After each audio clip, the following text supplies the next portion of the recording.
Hey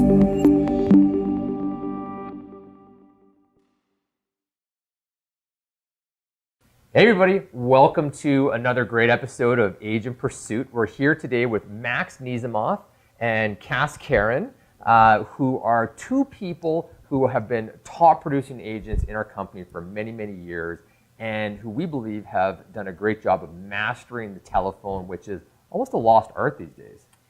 Yeah, and the thing that I like about that too is there's a lot of people who just kind of rely on friends, family, repeat business to come to them. And there's not a lot of business building, but one of the things we're going to talk about today that you guys are great at is keeping the pipeline full consistently, and not just expecting that people are going to come to you. And as a result, you guys have had really great success building business. So welcome to the show, guys. Yeah, thanks for being with us. Awesome. So Max, let's start with you. So in 90 seconds or so, tell us a little bit about, and we're not timing you, so don't worry about that. But tell us about your real estate history, your experience up until today. Well, it probably is going to be a lot shorter than 90 seconds. It started off rough. My English wasn't as good. How long have you been in the business? 19 years. 19 years. Yes. And almost 20, I guess, this year, maybe next year. Yeah. But started out was, I tried doing flyers. I tried everything that I thought would produce results. It didn't work. So after all, probably after 12, 13 years, I stumbled into one of my clients that I sold a house prior to a couple of years ago.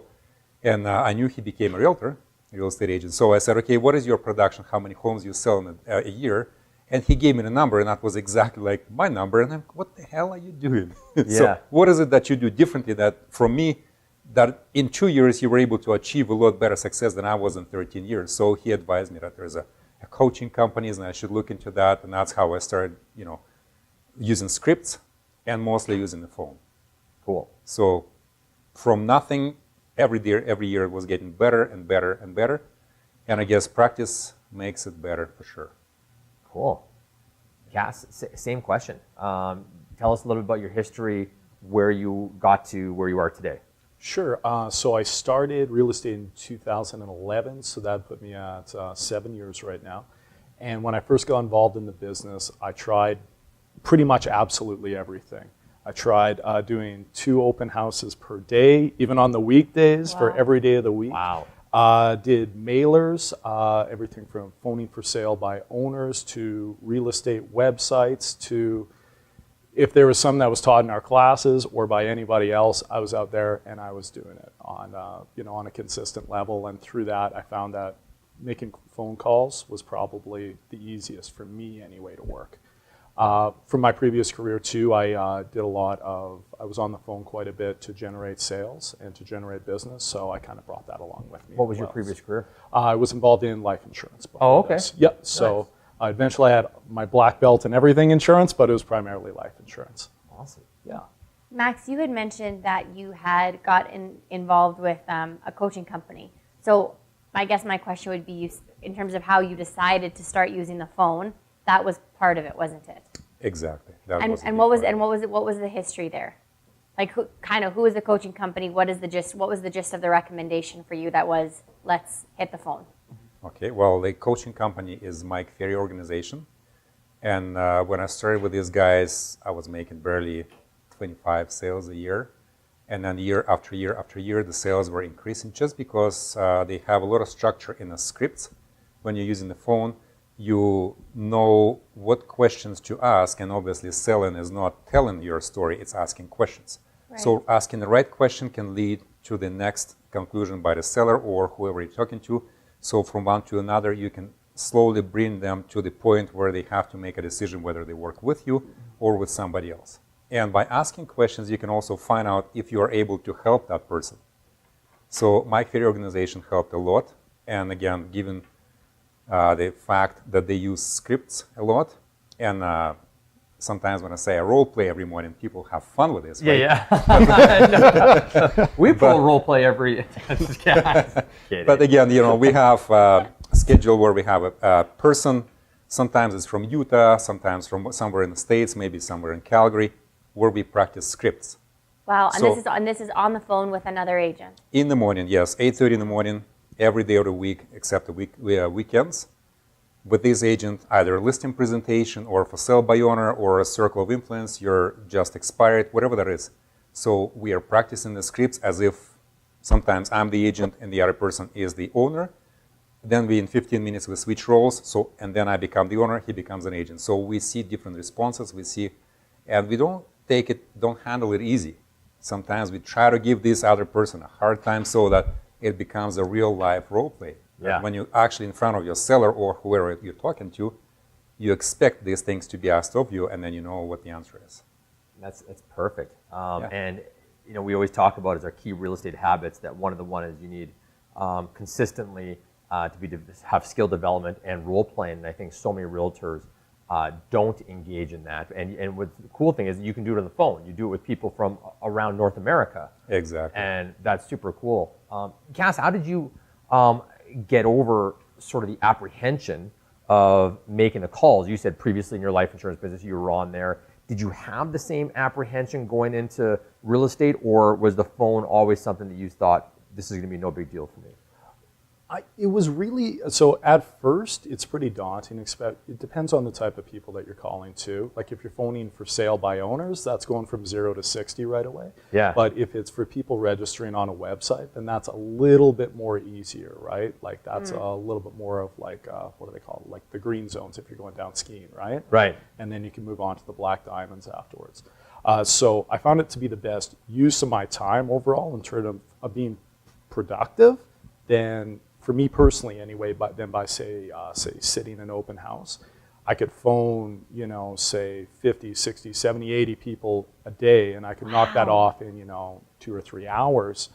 And I could do it from the comfort of my own office or from the house too. Like if it's 30 below outside, it was just so much more effective for me to just be doing that, being cozy, sipping on coffee, and then setting the appointments afterwards. Cozy. Right. Yeah.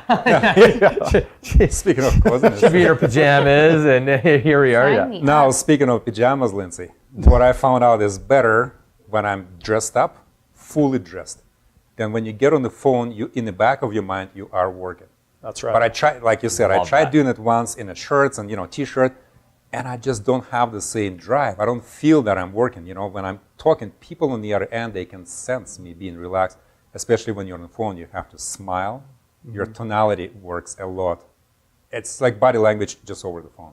Absolutely. So pajamas, unfortunately, are no. No, that's good. That's gold. I mean, Yeah. that's absolute gold because it's almost like you get in costume when you play the part. I've been It's doing true. a ton of research on Disney and things like that, and they're just like, the second you get in costume, to the point that some of the staff members, they've actually had changed their name so that when they go out onto the stage, with the people, it's like, well, geez, Lindsay has all these personal problems at home, but Sergio or whoever ends up coming out, or Alex goes out in front of the group, and now he has no problems. He's Switches like, on. yeah, he's doing his thing. Don't change your name. No. Okay, you're you, and you got to trade her your license name. But just saying, but dressing up and doing that is a perfect example. I love that. That's a great advice. Totally. I wanted to, and both wouldn't mind asking this question. So, Cass, maybe you start because you kind of ended on it. So, you mentioned starting with website leads as an easier call, and then you Right. kind of get a bit harder. So both of those, whether it be for sale by owners or website registrations, would be, I guess, cold calls. Right. What is the percentage, and then Max, I'll ask you this, what is the percentage of calls that you make that are warm calls versus cold calls? And you can even start, be like, when I started in the business it was, and now it is. Totally. When I first got started in the business, my database was a lot smaller. So it was probably like my sphere of influence was about, say, 20%, and then the other 80% were making cold calls and then prospecting. And then where it is right now, it's gradually gravitated towards more of like a 50-50 split. And of course, the goal in the end is that it's, probably 80-20 the other way, Yeah. where it's 80% being my sphere of influence, and then the 20% is the prospecting on the side. And I think that's something that you always got to keep up with, is prospecting. You always got to be growing your business because there's always other people who are clients are going to become agents. They're going to move. It happens, yes. Yeah. They're going to move out of Calgary, or they're just going to, just fall off the block, right? So you got to keep on replenishing that and growing your business.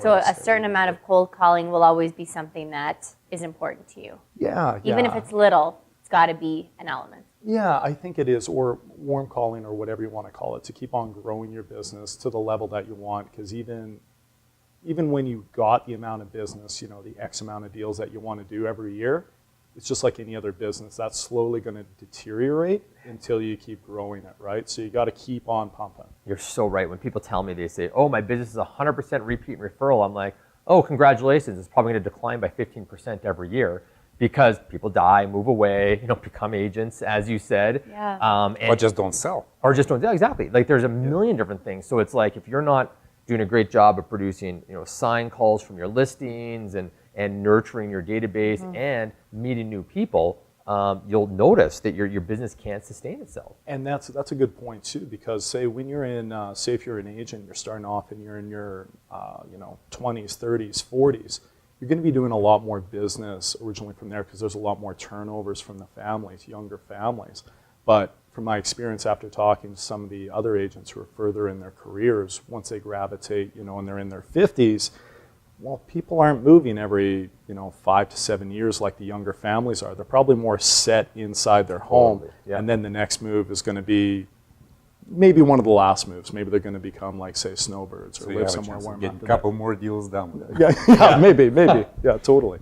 So Max, same question to you. So you can even kind of say when you first started to now when you're in the office making calls, what's the difference between the cold calls and the warm calls?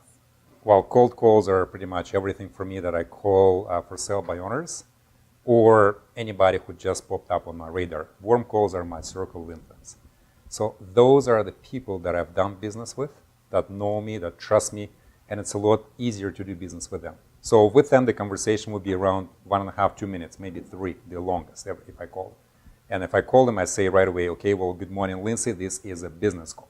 Yeah. This way, I cut all these other details about your dog, your family, and everything else out of the picture. This is a business call, so your mind gets wired up towards business. Oh, I need to start saying that. Yeah. Oh, that is so good. Yes. And people respect that too, right? I mean, it's not that you're being short with them, it's just you're being very clear about the purpose of the call, which I think people respect. And I like purpose that. of the call, these days there are plenty of these points to talk to them about, right? Either the mortgage rates change or tightening the rules, or the market being flooded with the properties, what is happening with the market, and you can summarize it all in 45, 50, 60 seconds the most. And if that's a business call, well, at the end of our conversation, Lindsay, I appreciate you taking your time speaking with me today. Just a question, who do you know who would like to buy or sell real estate in this market in the next 1 to 2 weeks? If I tell Lindsay, okay, well, it's you next say 1 to 2 weeks. Yes. What's the point of asking for 6 months? These people will be hanging on the fence, logging onto Cassius website, so they're my clients as well as Cassius clients, right? But if it's 1 to 2 weeks, it's somebody who comes up to the mind immediately, and okay, well, these guys are looking for a house, so they want to sell. This way, I know I can talk to people who are motivated. Who knows what's going to happen in 6 months, right? I have to share something because we started off this conversation as we're sitting around chatting before we started the interview here, and I was asking like, how's the market, how's the business going, and Max has said, oh well, he's got his hands in many different pots, which is great, or pies, I don't know what the statement is. Anyways, it doesn't matter. But the point is that he's just like, oh well, things are good. He's like, I got it at a level that I want right now. And he's like, and as soon as I want to kick things up, I just get back on the phone and make some calls, and all of a sudden it drums business up. It's like a tap you can turn on or off if you have a consistency with it.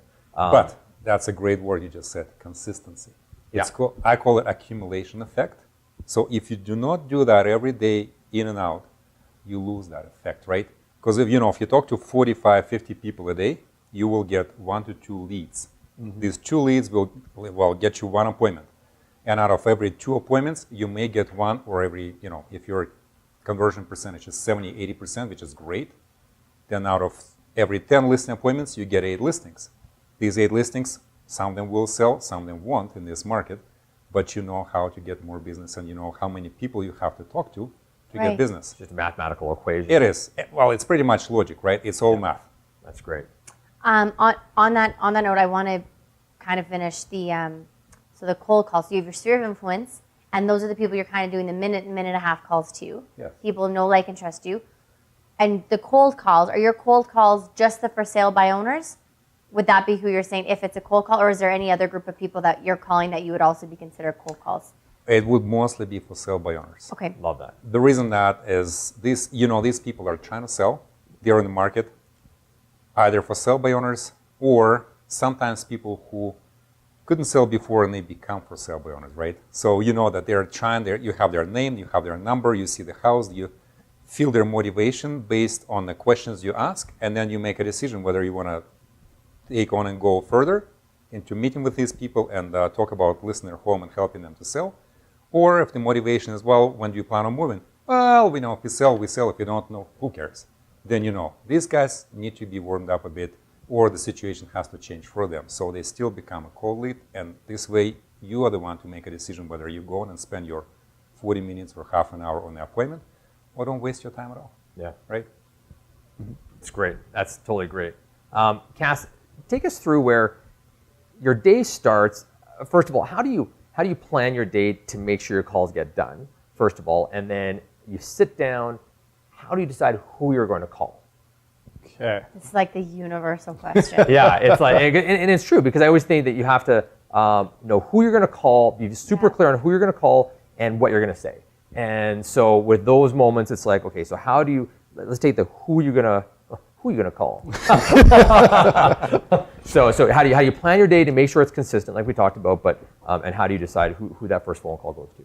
Totally. So I think there's a lot of different answers. Like guys will say, people will pick up the phone, during lunchtime or 6 p.m. after work and all that stuff. Yeah. And you could time it that way, but I find that, first things get done first. So I think as soon as you get into the office or as soon as you wake up and you're in your zone, plan it for the same time every morning. Love it. Whether that's 7 a.m., 8 a.m., 10 a.m., whatever it is. I think the earlier that you do it, prior to 9 o'clock, the more results you're going to get, because that's when people aren't in the office yet. And then, so I phone, say, some of my Ninja clients, some of my previous clients before, and then I'll also follow up with the website leads as well. So with the website leads, a lot of times they say you're supposed to phone in the first 5 minutes, right?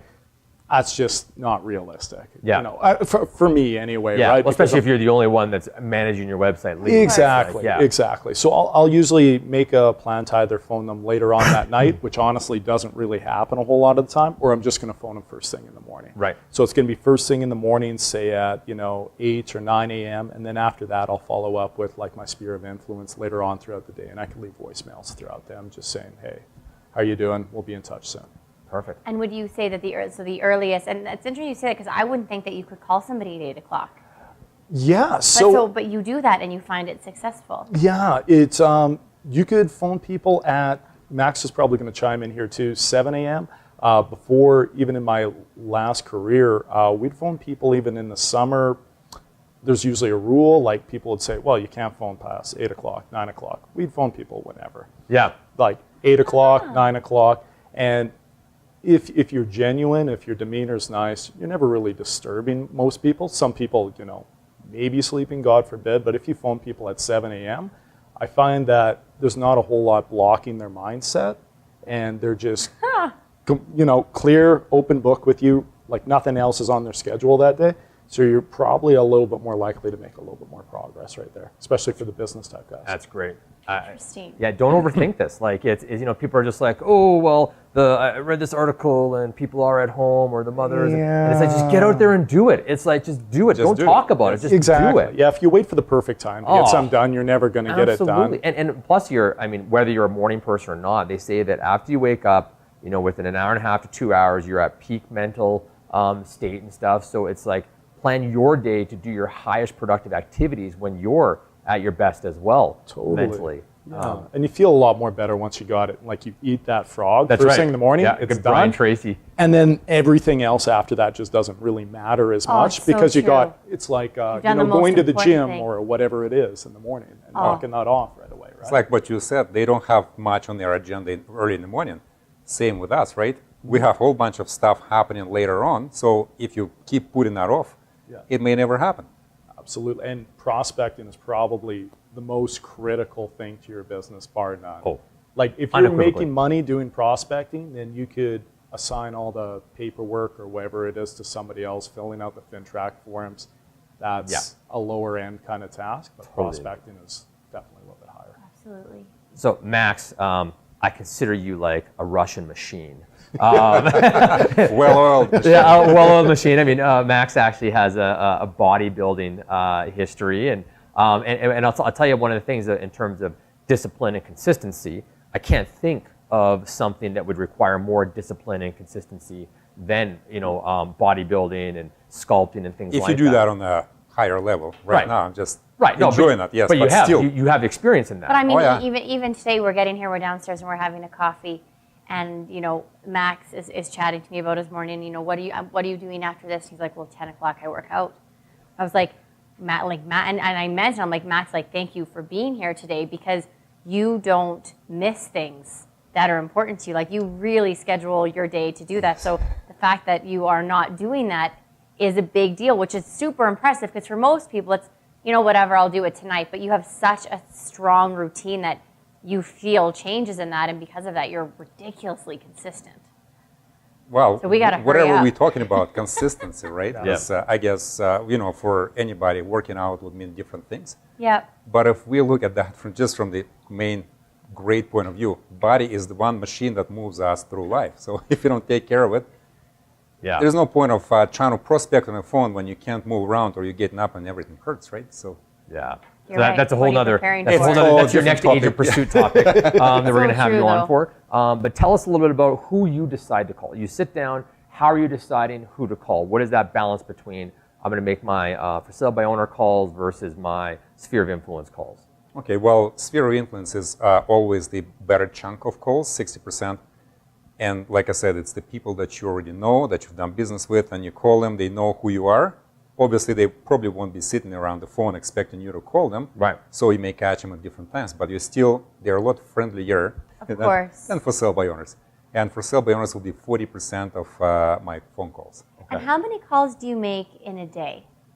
What's your goal? Well, whatever calls amount is different, but talking to 20 to 25 people. Okay. Because you can make 50 calls, but if you still talk to 10, you have to continue calling until you hit your 25 people that you spoke with. Okay, so it's not about the number of calls, it's about the number of conversations. Number of conversations. And your goal is 20 to 25. 20 to 25 every single day. 5 days a week? Yes. 5 days a week. I don't work on weekends. You don't work on weekends? On a phone. Again, sometimes it may be that in the States it's a lot more common people call on expired listings. We can't call expired listings, but again, sometimes things happen and you have, my Saturday morning is free, except I don't work out on morning on Saturdays. So I can pick up a phone and make a few phone calls to either catch up those, with the people that I haven't spoken with. And coming back to your question, Kirsten, how do I decide who to call? Every night usually is a rule that I make a schedule for the next day. Nice. This way I don't wake up in the morning trying to scramble, okay, what do I do? Who do I call? Do I have possessions, keys, release, or anything else like that? I know exactly what's going to happen, and I know that from 8 o'clock in the morning until 10 o'clock in the morning, I do my prospecting. 10 to 11:30, I'm working out. Back at 12 o'clock, if I haven't finished what I needed to do in the morning, I do my final phone calls, 12 to 1, then lunch, and so on. And you probably know when you go to the gym this afternoon or this morning, you know exactly what you're going to do in the gym today. It's like you don't show up, you're like, I know exactly. Yeah, it's like, and that's the other part of it. It's not like, I don't know what I'm going to do. Because, if you don't know what you're going to do or who you're going to call, then you paralysis by analysis. Cass, do you have a certain number of conversations? Do you kind of do it by conversations or by number of phone calls? Do you It's have a goal? by conversations as well. So I always set a minimum threshold is going to be about anywhere between 10 to 15 conversations.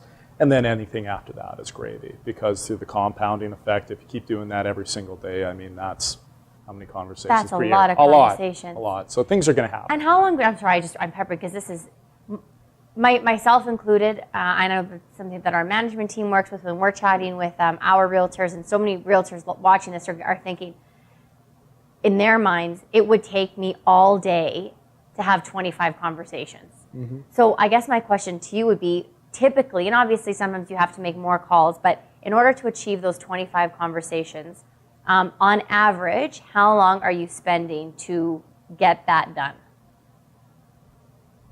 So yes. Well, see, it varies by the day, but on average, to get that many conversations, I'd say about an hour and a half for myself to get about the 10 to 15 kind of conversations rolling on average. Yeah. For me, it's about first 2 hours in the morning.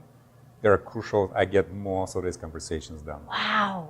2 to 4 But hours again, of business generation. when you call people that you already know, 5 days a week. Yeah. and you are already talking to them, like Cass said, he tried mail outs. I did that. I just recently found in my garage the flyer, Call Max, the Marlboro Man. It was back in 1909, I think. Marlboro Man? Yeah, well, before Neil or where we had That's right, yeah. Dick, Bill Dick. We Yeah. had this guy, yeah. So I was trying to do the flyers, so Marlboro, 7,000 or 10,000 flyers. It did not work. But talking just to 10 people, because the rule of thumb that I've learned is out of your circle of influence or your database, 10% of these people will give you a deal, 1 deal a year.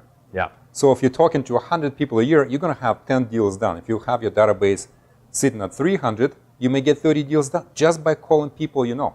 Yeah. Totally. Everything else is, having casual conversations, I don't know, on a traffic light or at Yeah. a coffee shop, anywhere else, it all adds up. Just talking to people, and these days, like Lindsay mentioned, this skill is almost forgotten.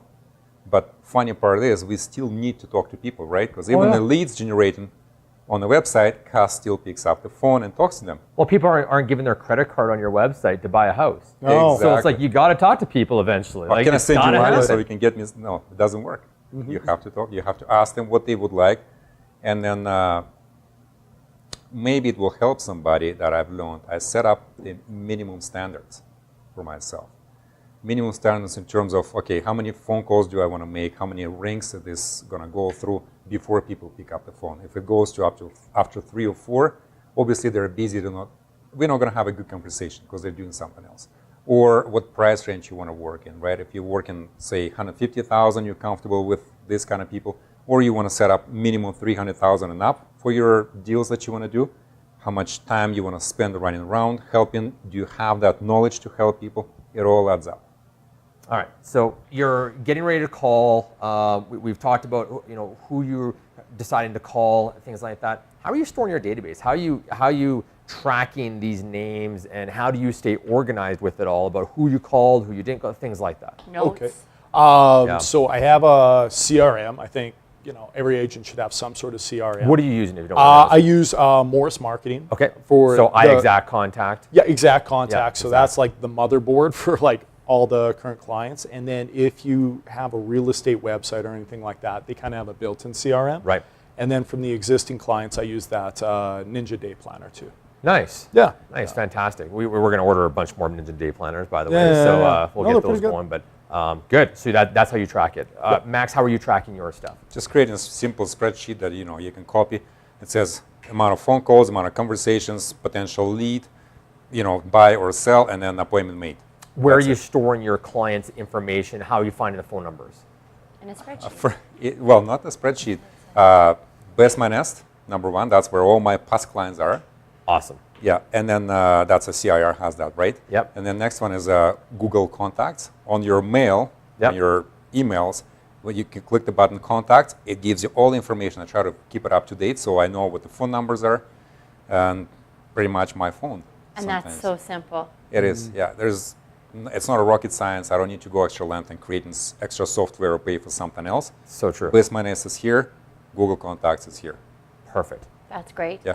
Can I ask, if you don't mind, how many people are in your database? In my database, over 700. Over 700. And Cass? 300 for myself. So when it comes to making phone calls, because I guess my question would be, if you're looking to have how many conversations with so many people and you're doing this every day, how many of these people are you touching how many times in a year? Does that make sense? So out of your 700, would you say each of them are going to have how many conversations 4 with conversations a year. you? 4 conversations a year. Every 3 months, you got to be able to keep calling back and keep going. Hey, Okay. Joe, how you doing? Yeah. Remember we spoke last time, April. Yeah. And that's about time that I touch base again with you. And I haven't heard from you in a while.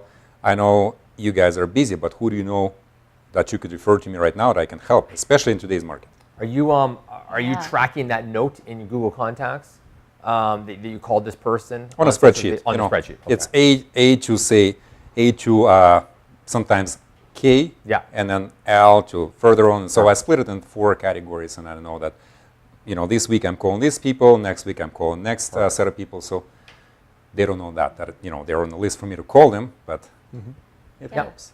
And sorry. No, I was just gonna ask Cass the same question. How many times a year do you try and connect with the people on your database? By phone, it's going to be about 3 or 4. So it's going to about the be same. home anniversary, birthday, annual home evaluation. Then I'll throw in some like home show tickets or something like that. Perfect segue. Yeah, Because that is a good segue. so yeah, because the next question is, what are you choosing to call about?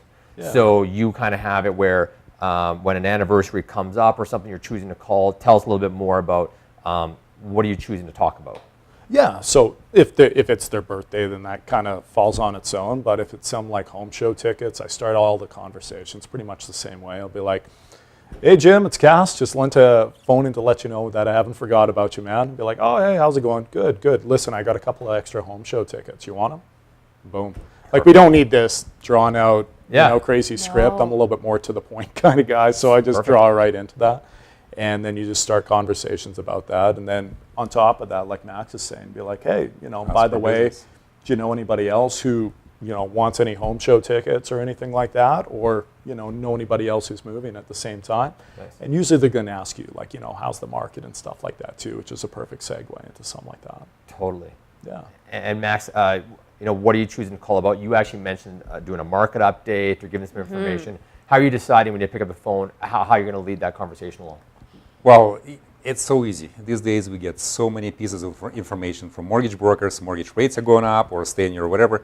I'm not a professional in mortgage rates or in mortgages, but at least that will be one of the factors that we can discuss, right? And I always, at the end of conversation, especially if it's a short conversation, I always ask for referrals. Because if you don't ask, you don't get. People are too busy in their lives. And if you don't call them and you don't ask them, "Hey, Joe, just a quick question, who do you know?"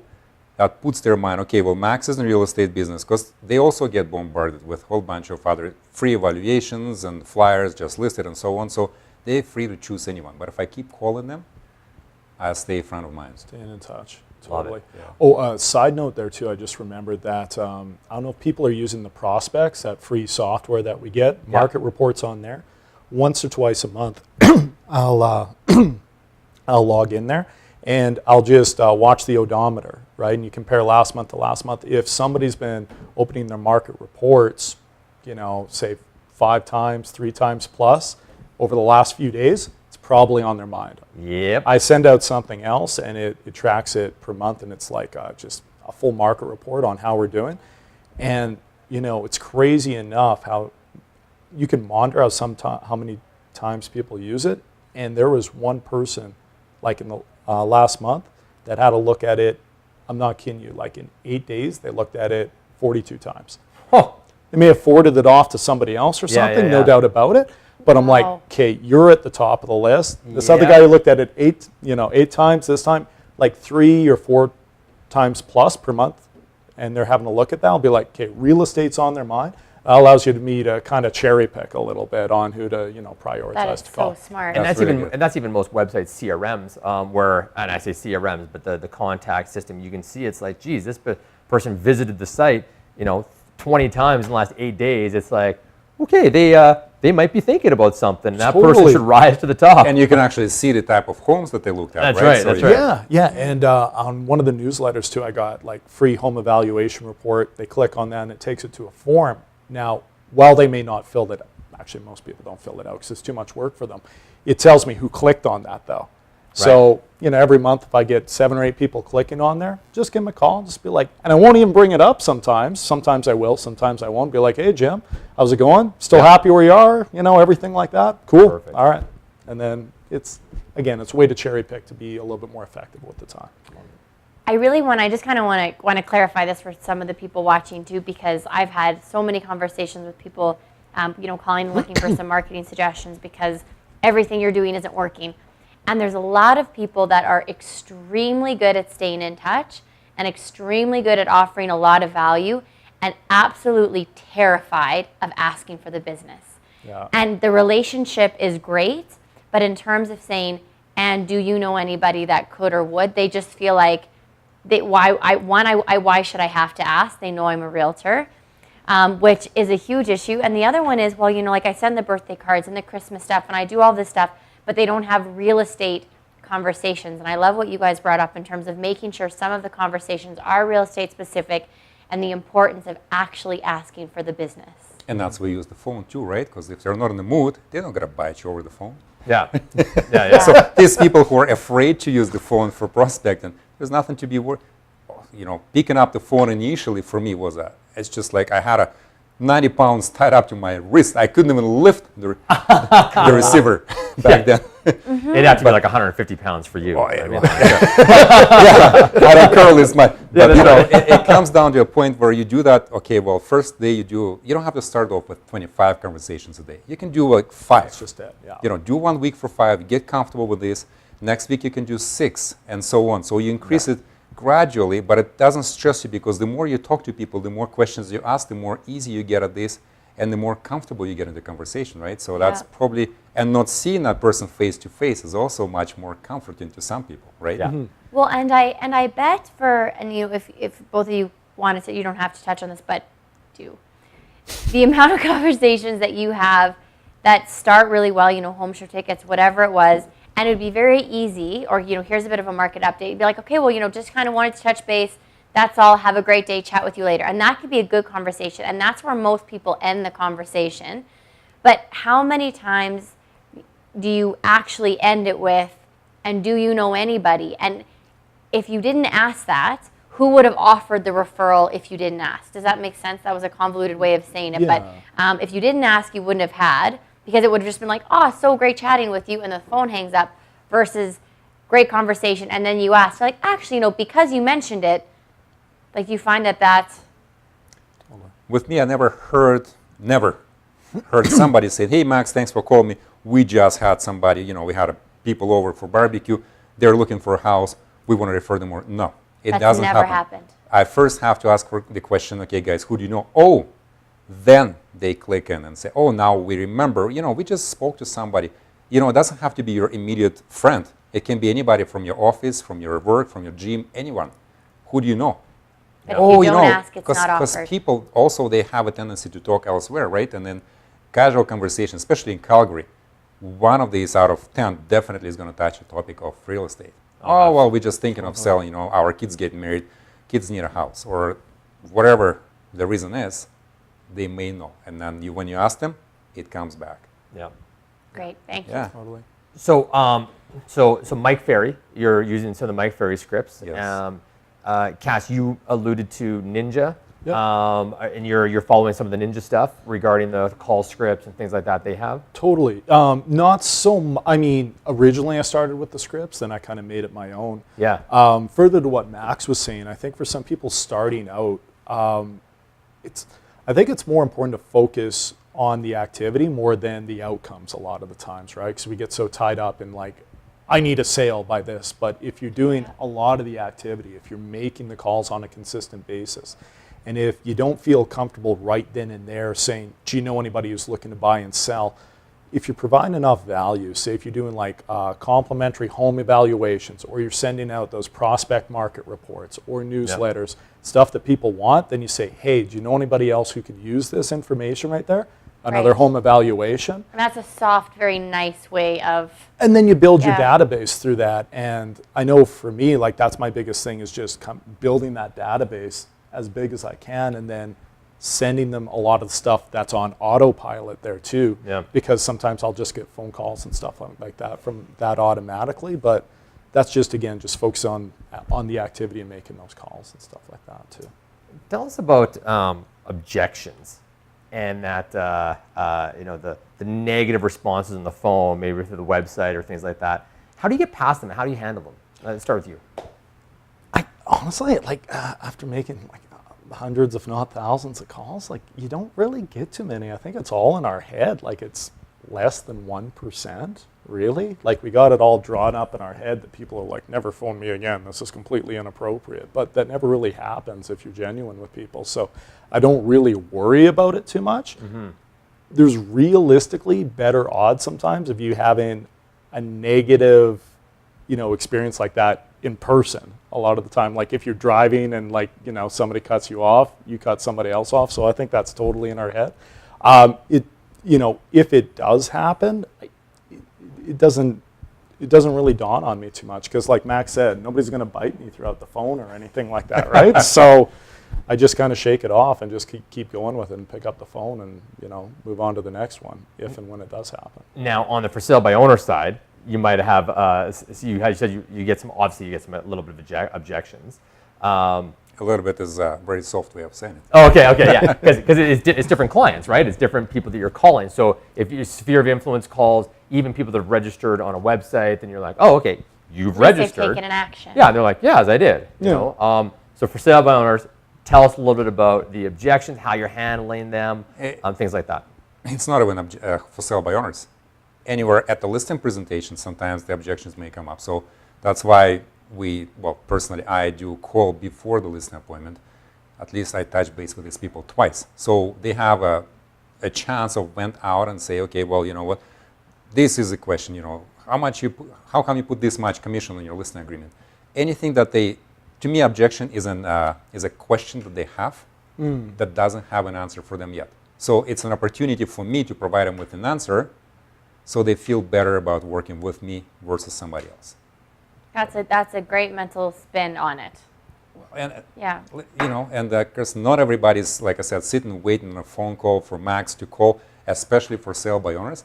And those guys, you know, they're all great. Let's put it that way. They all think they know it all. And they have, I would say, the most 12 objections that I heard.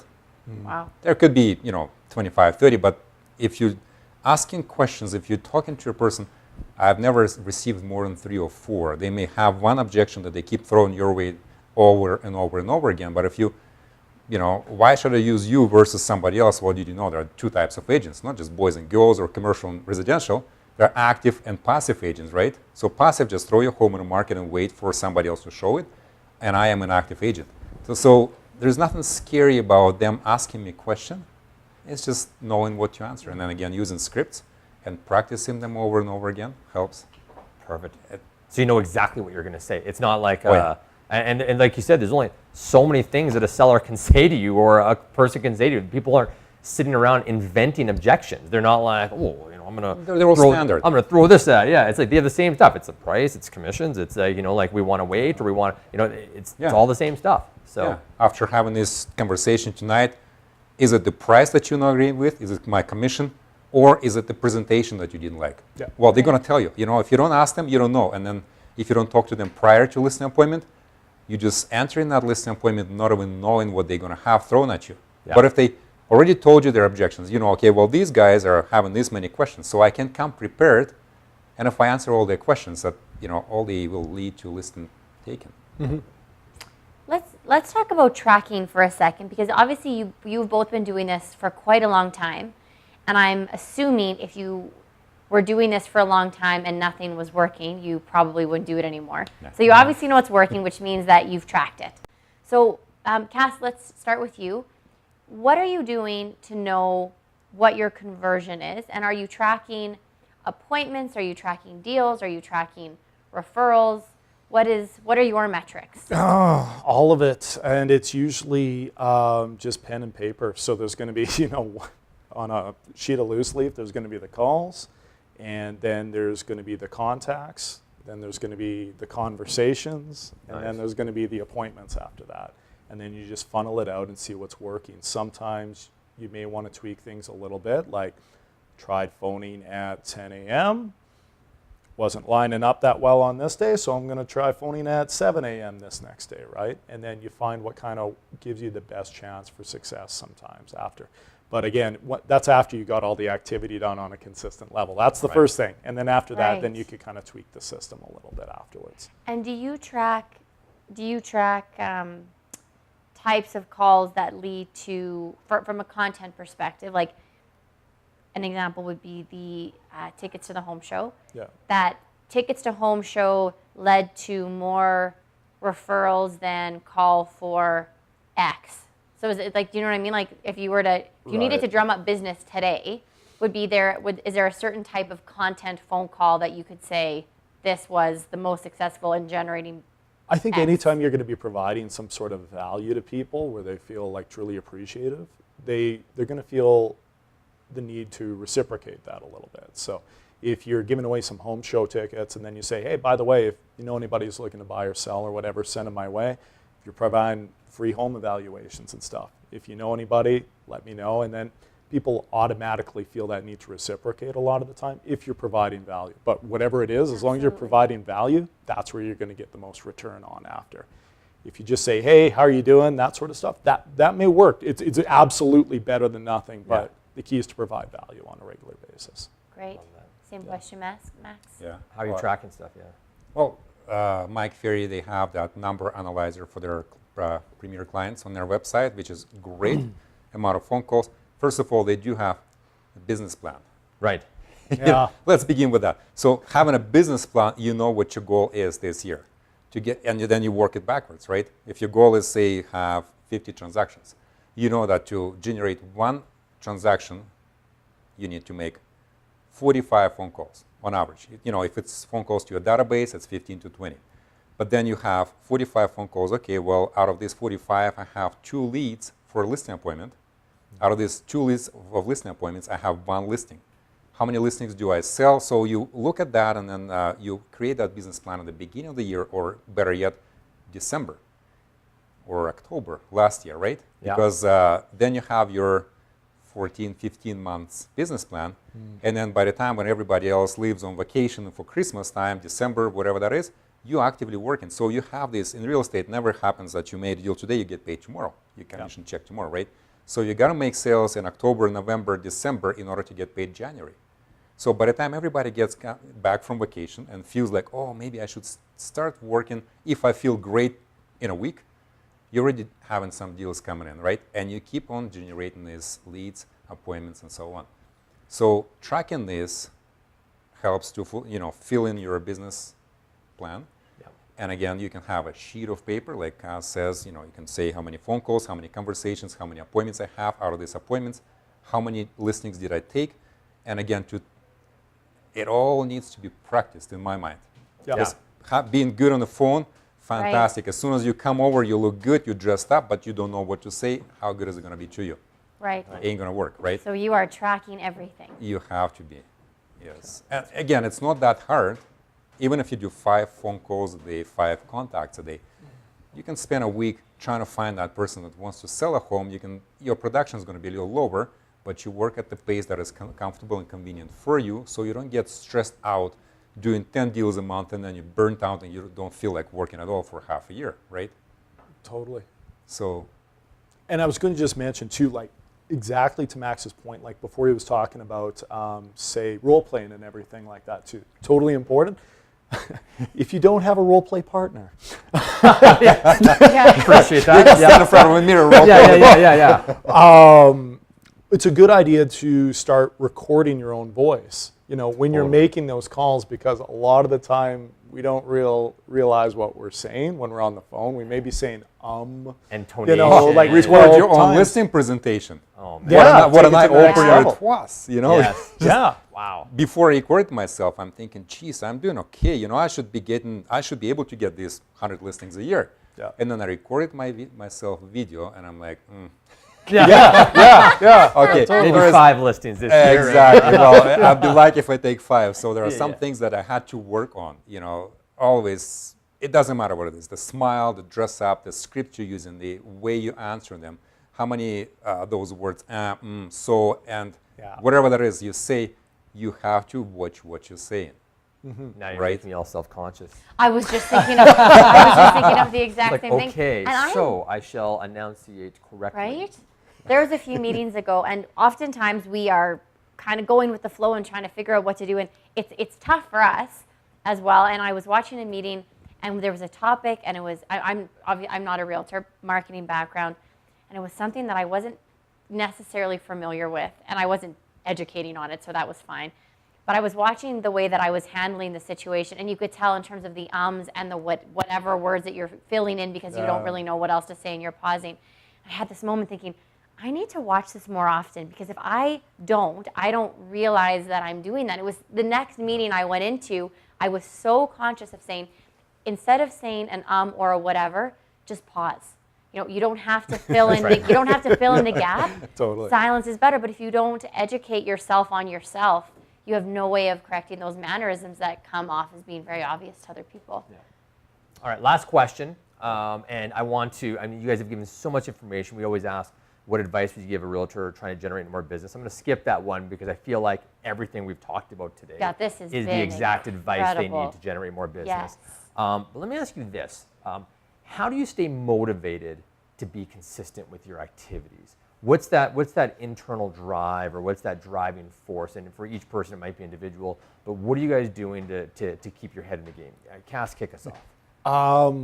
So I set goals, kind of like we were chatting about with Max, and so setting goals, and I do daily affirmations for myself. So some people think it's a little bit cheesy or whatever. No, but as I to love the it. ninja stuff, and I see you in your office doing it. I just love it. And I love it because I see it, because it's just it literally, you brainwash yourself into being like this is the most amazing, and then you just Get in a become zone. part of your programming. Yeah. Totally.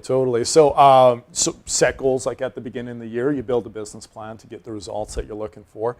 As for the affirmations, a little cheesy and stuff, but I'll walk you through it. Is that whatever my goal is for that year? So maybe it's an income goal, for instance. I write down, I enjoy earning X amount of dollars in 2018. I do it even on the Ninja paper. Write it down. I think there's 25, 27 lines in the sheet. Write it down. Then I say it out loud. And then after that, I just make a list of, everything I'm grateful for that day, 5 things that I'm grateful for. And then I read a visualization on what my perfect world is. Not just for income and everything, but just for life in general. Fitness, income, travel, relationships, all that fun stuff. Love it. And you have a vision board. I do have a vision board too. Yeah, in the office. If you walk by the office, you'll see it right there in the south location for sure. That's so cool. That's fantastic. Yeah, thanks. Yes. Max, what's your driving force? How do you stay motivated? Well, Yeah, beat that, Max. it's tough to beat that. Well, my coach always said to me, Max, easy to stay motivated. If you wake up one morning and you open up the Forbes magazine, you don't see your last name. Get up and work.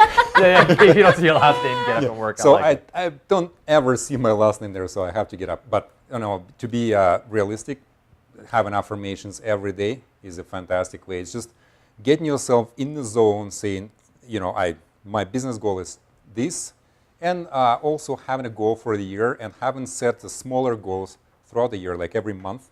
And then you have to reward yourself for whatever you've achieved. Totally. You get a small reward. It doesn't have to be your expensive Rolex watch or trip to Bora Bora, but something that will make you happy and thinking, okay, well, I've done my best. This is what I get. Now time to get up again and get it done so I have my goal achieved at the end of that period of time, whatever you're tracking. Perfect. I think the reward thing is very important. Recognizing your own success and letting yourself be proud of that and feel that. With a bit of a gift for yourself, that is very It's good to be motivating. recognized and having those, plaques and achievement awards and everything else. But inside of yourself, if you are happy with what you've done, it will keep you moving. Because if you're totally unhappy, well, it could be 2 things, right? One, you're not doing your best. Number 2, you're in the wrong business. Yeah. But if you are doing your best, okay, well, I've done my best. How can I improve? Taping yourself, faking your presentation in front of a mirror. What your body language is, what you're saying, what script you're using, how's your smile, how's your appearance, and then, okay, well, this part is improved. Now, when I show up at the seller's house, when I open my mouth, I'm going to be looking as good as when my mouth is shut. So, things like that. But then I would call it the compounding effect. Yeah. Just have to do things a certain way. You have to create a schedule and keep doing them. Because if you stop doing this, that's when you break up, and it's like they getting a big fat tire, right? Lift it off the ground is super hard. You spend so much energy lifting that tire, getting that business going, and then all of a sudden after 2 months, you drop it because you burnt out. Right. No. But if you got it up right, then just maintaining that moving, it's a lot easier. Totally. So why not keep doing this, right? Yeah. And enjoy the benefits of your whatever you've done and your achievements. Totally. Wow, so great, guys. Thank you Anytime. very much. That's this for everybody watching. You've been incredible agents year after year, and you're happy people. And I love the way that this ended, because you both have great lives. You're good people. You like your jobs. You know, you're not going to be in this for 5 years and then get burnt out. We love our jobs. Yeah, And that's so important, right? So what you're doing is working. And thank you for sharing it, because there was a lot of information you shared with a lot of other people that's going to give them success, and that's really beautiful. If that can help you. anybody to get successful, absolutely, we'd be thrilled. Totally, absolutely. Thank you very much, guys. We want to thank everybody for tuning in and listening as well. We want to thank Ryan McKay for letting us use this of McKay Law to use this awesome space here. We also want to encourage you guys to subscribe to us on our blog and on Apple Podcasts, and follow us on Facebook, or like us on Facebook, follow us on Instagram, and welcome to thank you for joining us for another episode of Agent Pursuit, and we'll see you guys next week.